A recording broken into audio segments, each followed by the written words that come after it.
It is my pleasure to introduce Governor Walz. Thank you, brother. Good to see you. Good job. Man, I am so happy he wasn't going to introduce Gavin Newsom or something there with that. So, hey, good evening, Minneapolis. Gophers won, by the way. So, good. So, I am so glad to see all of you. Look, you're here for one reason. You love this great city and you love this state. That's why you're out here on a Saturday night. You know how important it is. And look, you heard people say this. You know over the last few years, whether it's COVID or whether it's the beginning of a racial reckoning, many decades or centuries overdue, all of the things that came at this mayor, he took them on with grace.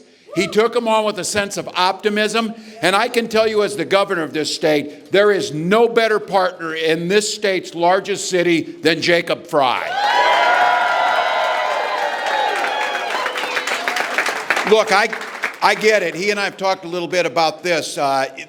You can kind of, well, I started this job with a whole head of, black hair and everything, and he's got a little more left, but a couple terms can beat you up, but when we talked about this, these are unprecedented times. And I know all of you are sick of that. I want to live in precedented times where things are just normal. But in unprecedented times, to have the experience that Jacob Frey has, we have worked side by side and come through the fire together, literally, whether it was COVID or dealing with the reckoning, we came together. And what I know every single time, Jacob Frey will do the right thing for everybody in Minneapolis, everybody.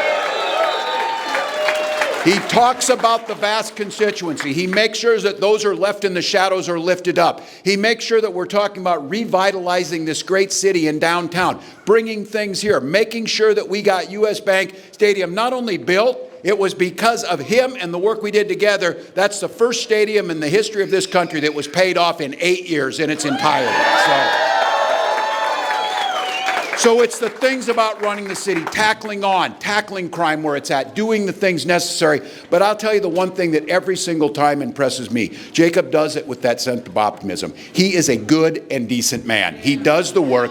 And you can't underestimate having a consistent partner every single day in this city to work with the state. When we need something, we work together. When we ask the mayor for something, he is there every single time. So for all of you, you know what we've got. We get an extra hour of door knocking tonight. Clocks go back, so we've got that. We can send a strong message with turnout because, look, there are going to be some other elections happening. To the city council members are here, thank you. Thank you for that work.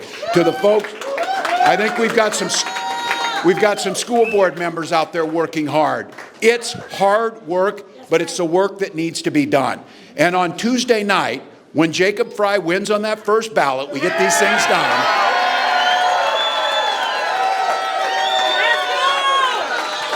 And we win a special election for the Senate to make sure that we have that majority. And I'm going to add this plug because they're friends of mine on this. When we pick up 2 more governor's races in Virginia and New Jersey, and then we start the countdown of 12 months until this thing in the White House is a lame duck with a Congress that can bring check. So, you know it all matters. It's all about momentum. It's all about doing the hard work. And that is something that Jacob Frey knows everything about. So please get ready to welcome the 3rd-term mayor of Minneapolis, your mayor, Jacob Frey.